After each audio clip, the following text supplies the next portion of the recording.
Celui qui me sait être le bénéficiaire ultime de tous les sacrifices, de toutes les austérités, le contrôleur suprême de toutes les planètes et de leurs régents respectifs, les demi-dieux,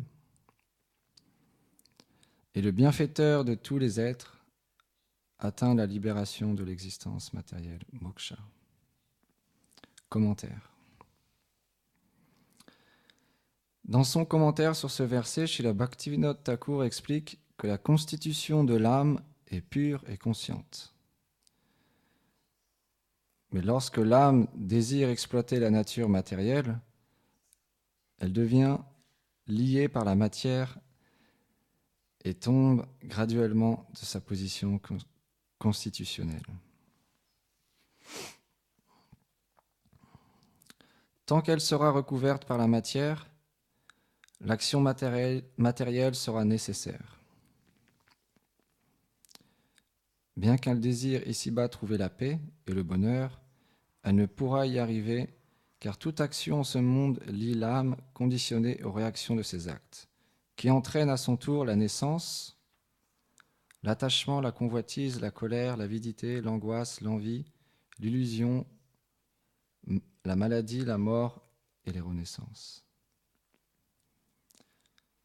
Aussi, Shri Krishna, dans sa miséricorde, donne-t-il aux âmes conditionnées le moyen de sortir de ce labyrinthe. Si elles veulent atteindre la paix et la libération de l'esclavage, elles doivent de nouveau reconnaître Krishna comme la personne originelle et suprême. Le simple fait de s'asseoir en posture de yoga, de contrôler son mental et ses sens, et de ne pas spéculer sur la vérité absolue ne pourra pas apporter une solution réelle au problème de l'existence. Par conséquent, Srila Swami enseigne que c'est pour cette raison que le Seigneur énonce ce verset, pour nous faire comprendre que la libération ne sera possible pour une personne que si elle acquiert la connaissance sur sa personne.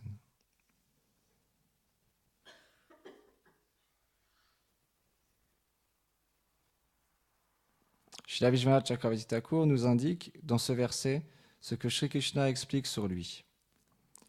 Il est le bénéficiaire des sacrifices accomplis par ceux qui suivent la voie de l'action, karma. Il est celui qui maintient les austérités accomplies par ceux qui suivent la voie de la connaissance, gyani. Il est l'objet d'adoration de tous les spiritualistes. Il est le Seigneur présent dans le cœur de tous les êtres vivants, le seul contrôleur de toutes les planètes. Il est le bienfaiteur de toutes les âmes. Pour cela, il vient personnellement ou envoie ses dévots pour qu'à travers eux, toutes ces instructions confidentielles sur la dévotion soient données pour les libérer. Il est donc également l'objet d'adoration de ces dévots. On va s'arrêter là.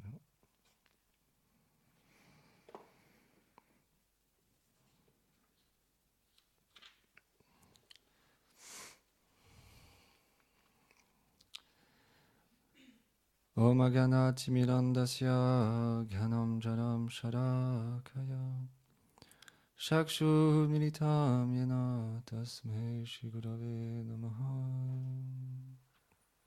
Namam Vishnu Padaya Radhikaye Priyatmane Shishimad Bhaktivedanta Narayani Namine Namam Vishnu Padaya Chaitanya Prestaya Lupine Shishimad Bhakti Tananaya Yati Goswami Hiti Namine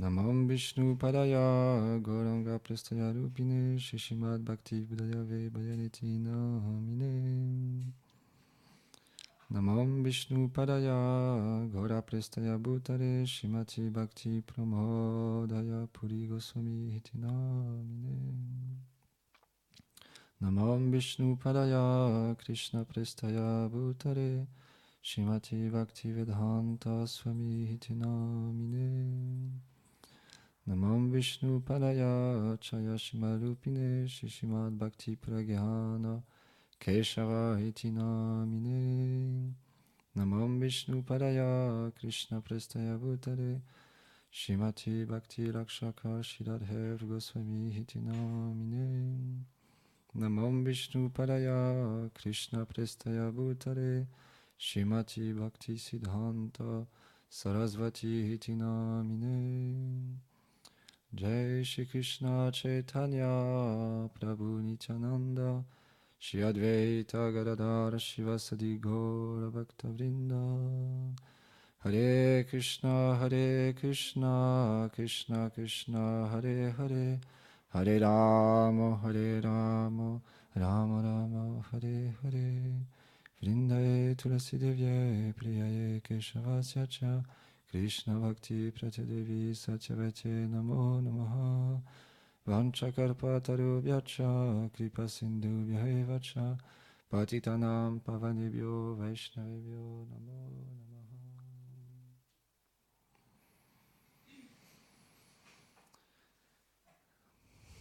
Donc c'est expliqué dans les Védas que l'âme est passée à travers différents corps.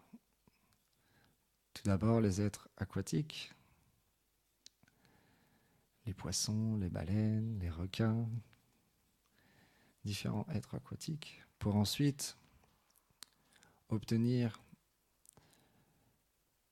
une forme de plante, de fleurs, d'arbres, petit arbuste, pour ensuite obtenir une forme d'insectes, les fourmis, les moustiques, les mouches, etc. Et ensuite les reptiles, puis les mammifères, et enfin cette forme de vie humaine. Et les saints, les grands saints expliquent que cette forme de vie humaine, elle a pour fonction d'adorer, de servir. Et dans cette forme de vie humaine, on peut prendre conscience d'une réalité supérieure.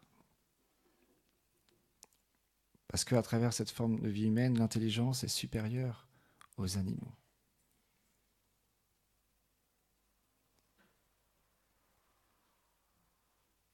C'est la raison pour laquelle Manu, dans la Manu Samhita, il donne ces 5 principes de l'humanité. À commencer par ne pas voler.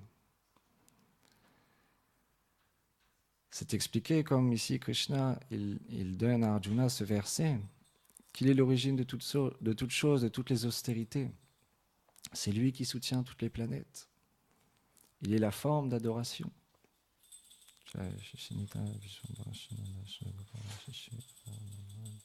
Juki Jai.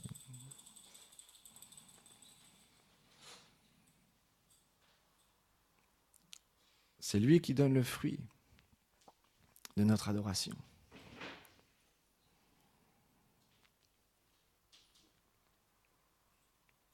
Et dans la Bhagavad Gita, il y a un chapitre qui explique les différentes foi. Suivant la foi d'une personne, elle s'engage dans un processus et le Seigneur qui est derrière toute chose, il réciproque avec la foi de cette personne. Srila Bhakti Lakshar Shiladev Goswami Maharaj, il expliquait qu'il y a autant de religions que de personnes dans ce monde. Et il y a aussi ce qu'on appelle les religions temporaires, temps, lieu, circonstances, et les religions éternelles, qui amènent au but de l'existence, qui lient l'âme à sa nature véritable. Et donc Manu, il explique ces 5 principes de l'humanité, que toute personne qui obtient cette forme de vie humaine se doit de suivre ces principes. Parce que, en tant qu'être humain, il a cette fonction de donner refuge aux autres entités vivantes. Comme dans une famille, le frère aîné, il est responsable de ses frères qui sont plus jeunes et il les protège et il les nourrit et il leur donne l'éducation. Il montre l'exemple. L'être humain qui a une conscience supérieure, qui peut décider comment agir, alors que l'animal, les Vaishnavas ils expliquent, il agit par instinct. Les animaux, ils agissent par instinct. On voit, si on observe par exemple un pigeon, il remue la tête sans cesse. Il ne peut pas faire autrement, c'est sa condition, c'est son conditionnement, il ne peut pas le changer.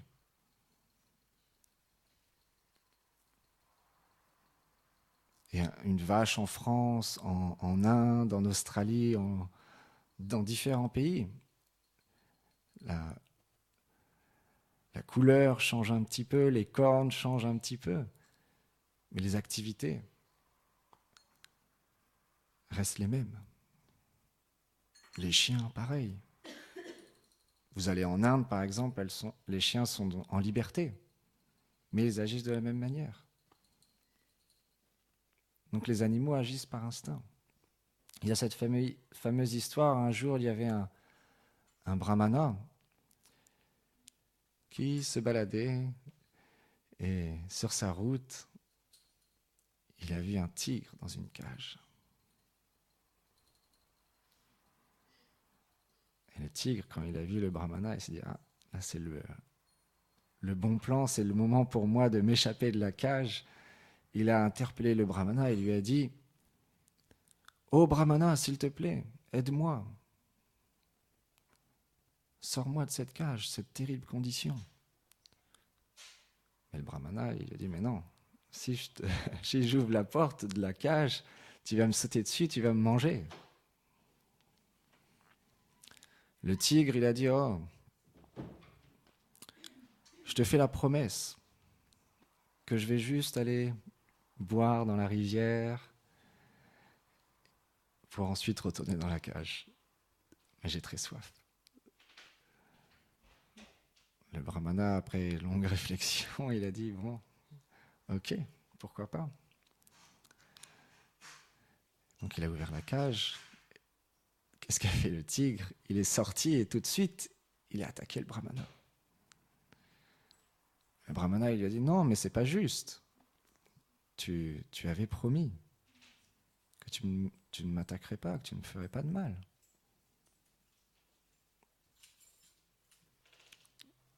Et le tigre, il a dit « Mais je considère que c'est juste. De t'attaquer, c'est normal pour moi. Je suis un tigre. » Alors le brahmana, il a dit « Donne-moi 5 chances de demander à d'autres entités vivantes si c'est juste ou pas que tu m'attaques de cette manière. » Alors le tigre, il a accepté. Ok. Le brahmana, il est allé voir un arbre. Et il a expliqué la situation à l'arbre et il lui a dit, voilà, j'ai sorti le tigre de cette cage qui avait promis de ne pas m'attaquer. Mais quand je l'ai libéré, il m'a attaqué tout de suite. Est-ce que c'est juste? Et l'arbre, il a expliqué.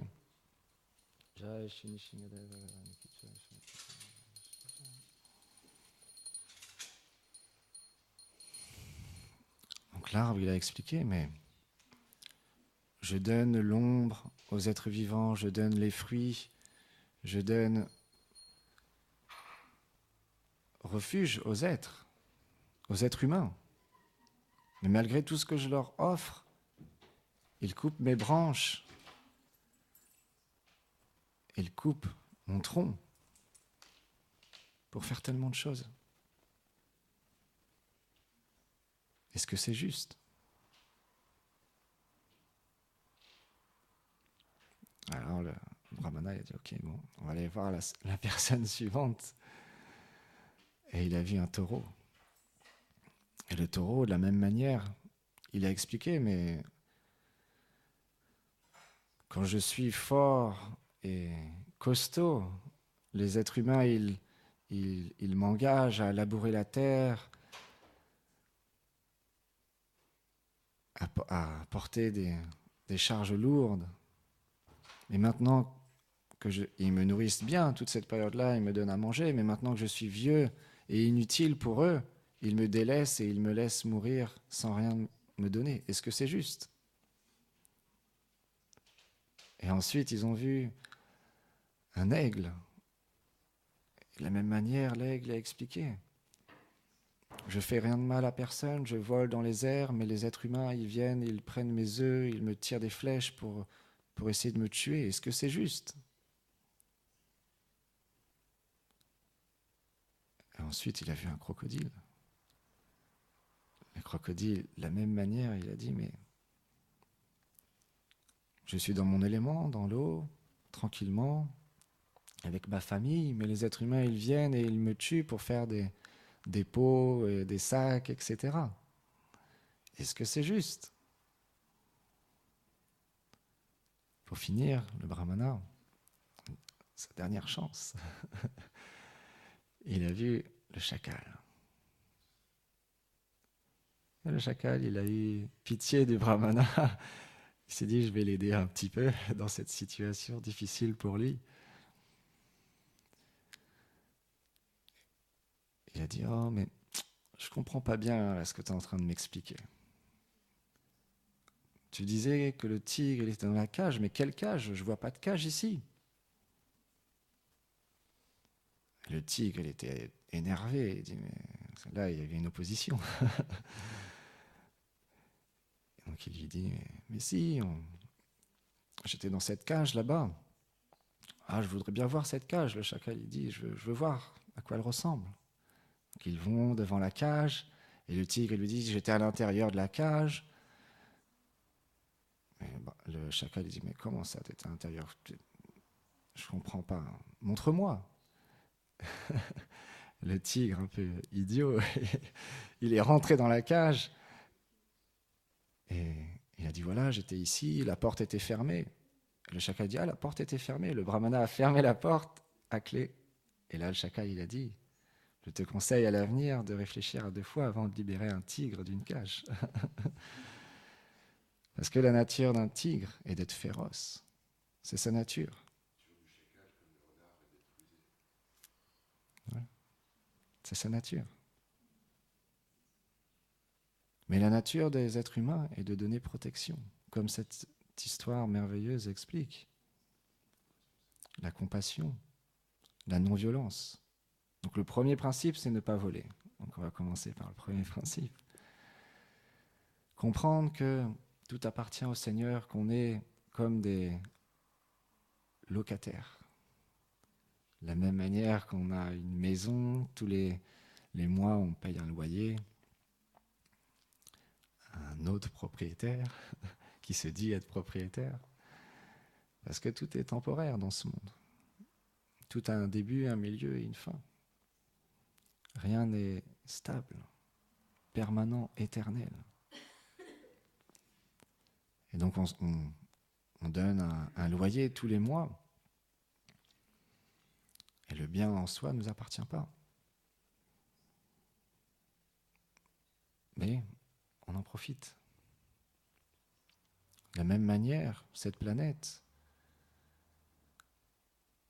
on est dans cette même situation en tant que locataire.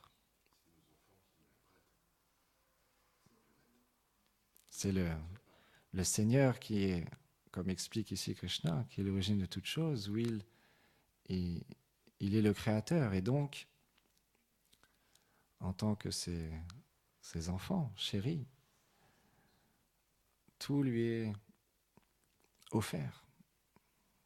Une personne qui désire véritablement comprendre ce principe de ne pas voler, il utilise les choses avec conscience, en comprenant qu'elles ne lui appartiennent pas, que simplement, par la grâce du Seigneur, il obtient cet objet, cet environnement, et il l'utilise pour son plaisir.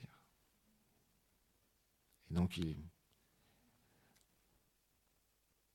considère sa femme comme une servante du Seigneur, il considère ses enfants comme des enfants du Seigneur, il considère ses frères et ses sœurs comme des enfants du Seigneur, et il les sert, et il les respecte avec honneur, avec compassion et amour, parce qu'ils sont des parties infimes du Seigneur. Satchit Ananda. Il y a un très beau verset qui dit O Purnam Adam Purnam Idam Purnam Purnam Udashyate Purnasya Purnam Adaya Purnam Eva Vashishyate. que le Seigneur est l'origine de toute chose et les êtres sont des parties infimes de sa personne, mais il n'en reste pas moins le tout complet. On est des parties infimes du Seigneur qui est si merveilleux. Satchit Ananda, fait d'éternité, de connaissance et de félicité. Et c'est notre nature aussi, d'une manière infime, d'être dans cette condition de félicité, d'éternité et de connaissance. La connaissance qui nous amène à comprendre graduellement notre lien éternel avec cette personne suprême, à travers différentes pratiques, à travers différentes religions, parce qu'il est l'origine de toute chose, il donne le fruit, il réciproque avec notre adoration. Et à travers ces austérités, ces sacrifices, ces offrandes, offerts à sa personne directement ou indirectement, graduellement, notre cœur se purifie et vie après vie, on progresse dans ce processus du service de dévotion, dans ce processus qui nous amène à comprendre la réalité, qui nous lie à cette personne suprême, que l'âme, elle est différente du corps. Donc le deuxième principe, c'est le contrôle des sens. C'est très difficile. Arjuna, quand il est au milieu du champ de bataille, il se retrouve dans cette position. Et Krishna lui explique le principe de l'âme, de l'action. Et Arjuna, il en vient à un moment donné à exprimer ce principe du mental, que le mental est plus difficile à contrôler que le vent, qu'il semble incontrôlable, comme des chevaux fougueux. Parce que le mental, il peut nous amener dans tellement de directions. On peut être présent ici à Saint-Étienne-du-Rouvray dans le temple Gopalji Mandir, mais notre mental, il peut être en Afrique du Sud ou aux Bahamas sous les cocotiers. C'est le pouvoir du mental. Et il imprègne comme une bande magnétique le faux ego. Et le mental nous imprègne toutes les choses qu'on entend, qu'on voit et qu'on a pu cultiver depuis des vies, depuis de nombreuses vies. Donc il y a un conditionnement.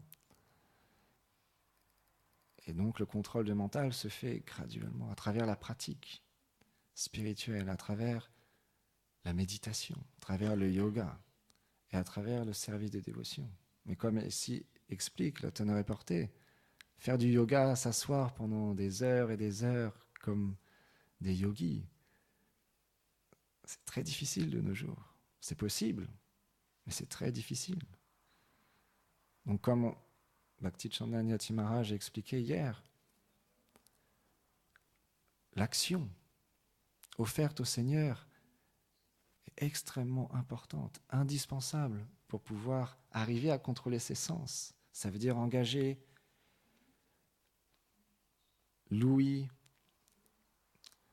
la vue, l'odorat, le goût et les sens du toucher dans le service du Seigneur, avec une connaissance supérieure. À travers une filiation spirituelle, c'est ce qu'on pratique quotidiennement.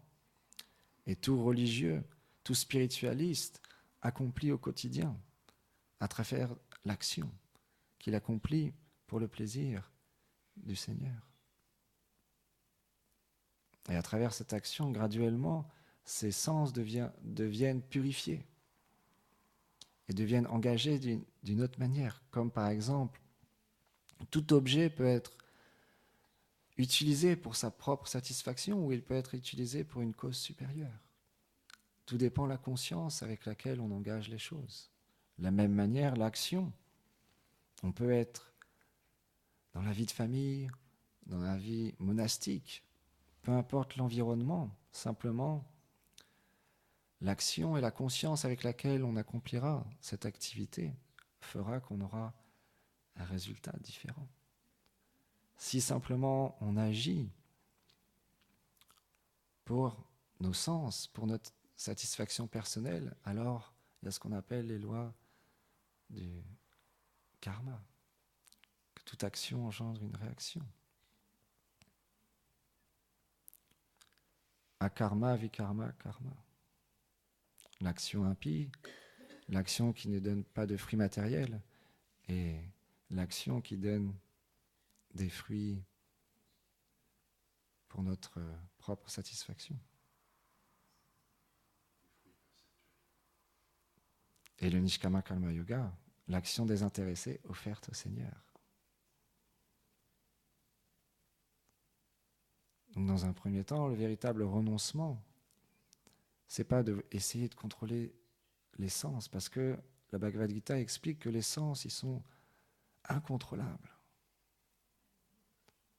Mais c'est d'engager ces sens d'une manière positive. Et pour ça, Krishna il explique Tadvidi paripatena pariplashana sevaya upadekshanti teganam ganina stalva darshana. Cherche un maître, un professeur, qui sait comment engager ses tendances et ses sens. Serre-le, pose-lui des questions. Comme il a vu la vérité, il te permettra graduellement de voir cette vérité. Pour apprendre, on a besoin d'un professeur. Tout comme on apprend un métier, tout comme on apprend à travers les parents. Quand on reçoit l'éducation des parents. Ce sont nos professeurs, nos premiers professeurs extrêmement importants. Et ensuite, il y a les professeurs qui nous permettent d'avoir un métier, d'apprendre à lire, qui est indispensable pour cultiver la connaissance. Mais après, les professeurs liés à l'âme, qui sont extrêmement, extrêmement importants. Parce que la nourriture du corps est indispensable pour pouvoir maintenir l'âme dans ce corps d'être humain qui est si rare, comme on l'a expliqué. Mais la nourriture de l'âme qui est liée à l'éternité est d'autant plus importante parce que c'est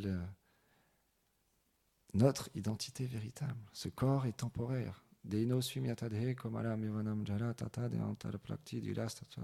l'instant de la mort, l'âme prend un nouveau corps, aussi naturellement qu'elle est passée de l'enfance à la jeunesse puis à la vieillesse.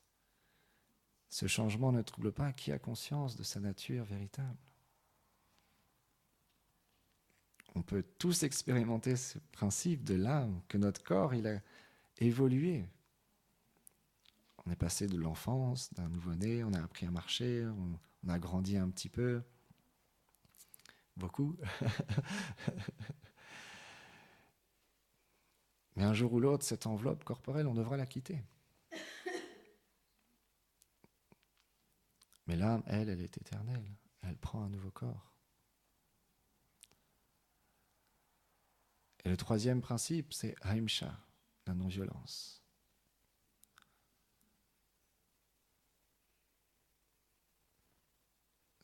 À travers cette petite histoire qu'on a racontée, on voit bien que l'être humain, il peut être dans la violence comme il peut être dans la non-violence. Il y a violence à travers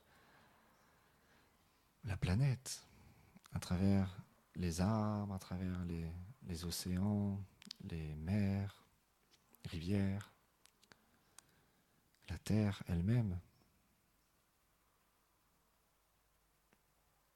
C'est expliqué dans les temps védiques.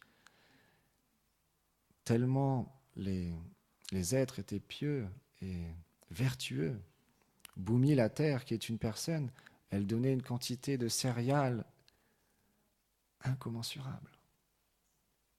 Il y avait des moissons, on dit, des moissons beaucoup plus importantes que de nos jours.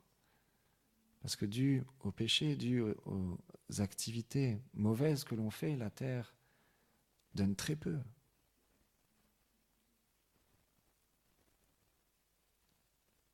Donc selon la manière dont on agit, on peut changer les choses.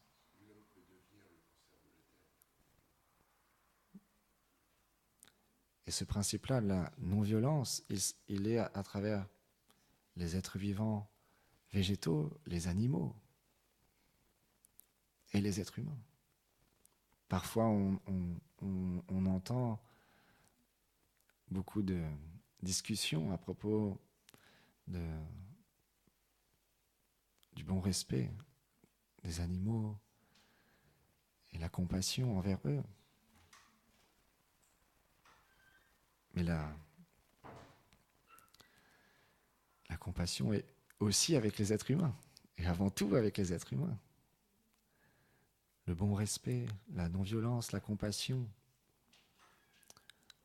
voir la réalité chez les êtres, pas ce qu'ils recouvrent. C'est les sages, ils voient pas simplement tous les défauts qu'il y a en nous, toutes ces impuretés, ils voient la beauté qu'il y a en chaque personne. Parce qu'il y a la beauté en chaque personne. Parce que l'âme, elle ne peut pas être touchée, elle ne peut pas être mouillée, elle ne peut pas être tuée. Elle est éternelle, au-delà du corps. L'âme est pure.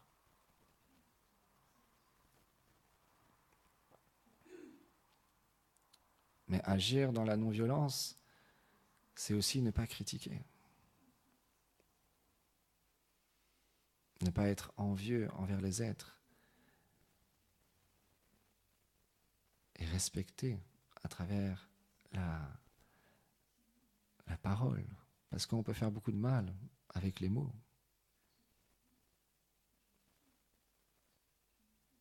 Beaucoup de souffrances peuvent être causées avec des mots. Comme beaucoup de félicité et de joie peuvent être expérimentées à travers les mots. La langue fait partie du contrôle des sens, le deuxième principe que Manu a expliqué. Contrôler cette langue est très très très difficile. Spécialement au jour d'aujourd'hui, où l'hypocrisie, la querelle et la critique sont présentes presque partout.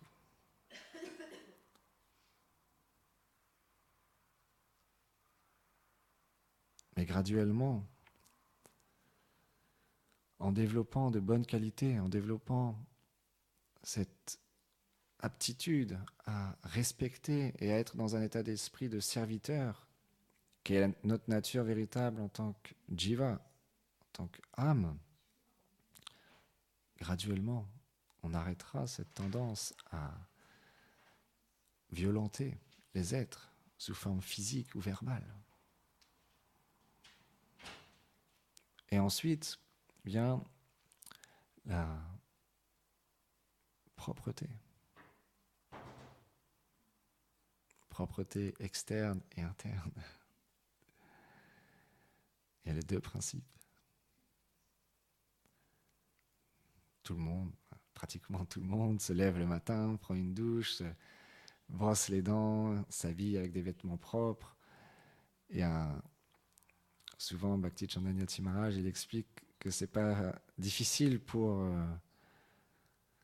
être comme un sans-abri. Il suffit juste de ne pas prendre de douche pendant 3 jours et on va dans la rue et on est considéré comme un sans-abri tellement l'odeur qui va se dégager de notre corps va être insupportable.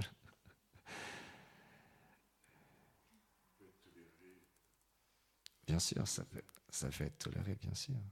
Mais le principe de la propreté, c'est dans la vertu. C'est un principe qui est supérieur, qui amène des qualités divines. Exactement. Respecter soi-même et respecter les autres. En étant propre et intérieurement aussi. Pour ensuite venir à la 5e, la vérité. Ça veut dire la vérité et agir dans la vérité. En connaissance de qui nous sommes véritablement. Encore une fois, c'est lié à l'âme. L'âme est le fondement, la base d'une vie spirituelle harmonieuse et respectueuse des êtres vivants. Parce que si on comprend l'âme, alors on comprend que chaque personne a le droit d'exister, que chaque personne évolue, progresse dans son chemin. Toute vie est précieuse. D'où la non-violence. Parce qu'il y a l'âme dans chaque vie, dans chaque être. Donc naturellement, le principe de l'âme est essentiel pour développer ces principes de la non-violence. Oui. Je ne suis pas expert dans le domaine, je suis désolé, mais je ne pourrais pas répondre à ce genre de questions. Ah. C'est expliqué qu'effectivement, la vie est présente partout. Même sous cet aspect-là, et elle est présente, effectivement. C'est expliqué que même en marchant dans la rue, inconsciemment, on tue d'innombrables êtres vivants qui sont là présents dans l'air. Quand on roule en voiture, par exemple, les insectes qui viennent se percuter sur le pare-brise aussi. Mais il y a une différence entre cet acte inconscient, involontaire, qu'un acte conscient, fait avec la conscience de tuer un être vivant, de violenter un être vivant. Un jour, il y avait, pour finir, une très belle histoire, Narada Muni, un grand sage, qui marchait dans la forêt,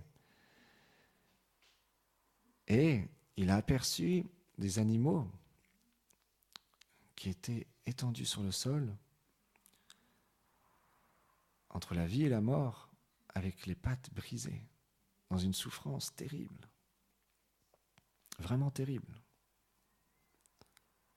Et il en a vu plusieurs.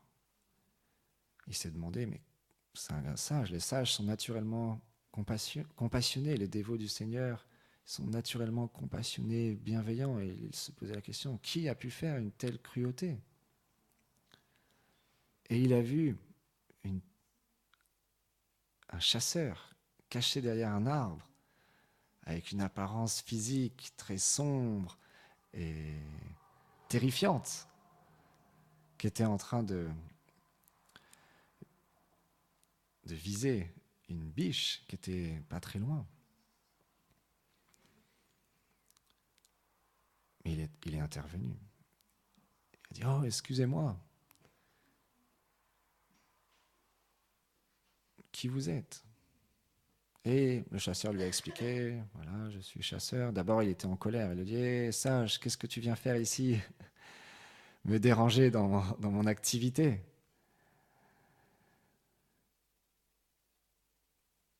Si tu avais besoin de quelque chose, dans ce temps-là, les sages, on ne va pas rentrer dans tous les détails, il lui a demandé, mais qu'est-ce que tu fais là ? Et Narada Muni lui a expliqué, voilà, je me promenais dans la forêt, j'ai vu ces animaux qui agonisaient. Est-ce que c'est toi la cause de cette souffrance ? Il lui a dit, oui, c'est moi. Je suis un chasseur. Et il lui a expliqué la loi du karma. Il lui a expliqué que toute action engendre une réaction, que si tu tues des êtres innocents de cette manière-là, tu devras en prendre les conséquences de tes actes et souffrir pendant d'innombrables vies. Est-ce que tu avais conscience de ça ? Et il lui dit non. Et il dit mais pourquoi tu agis de cette manière-là ? Je comprends, tu es chasseur, tu pourrais les tuer et qu'ils quittent ce corps. Mais pourquoi les faire souffrir ?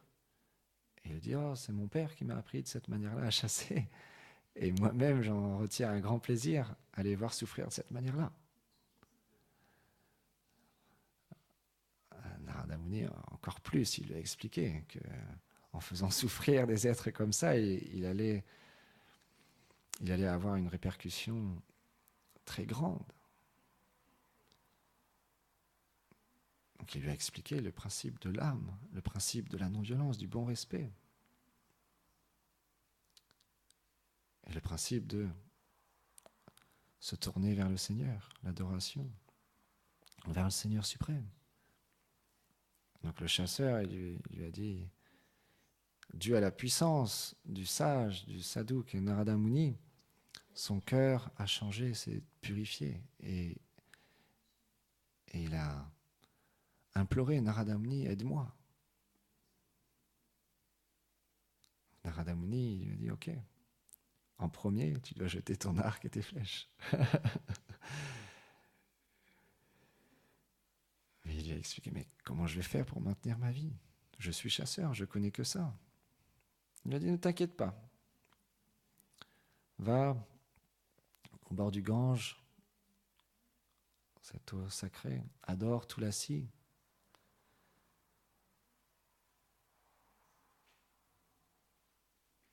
Et agis pour le Seigneur.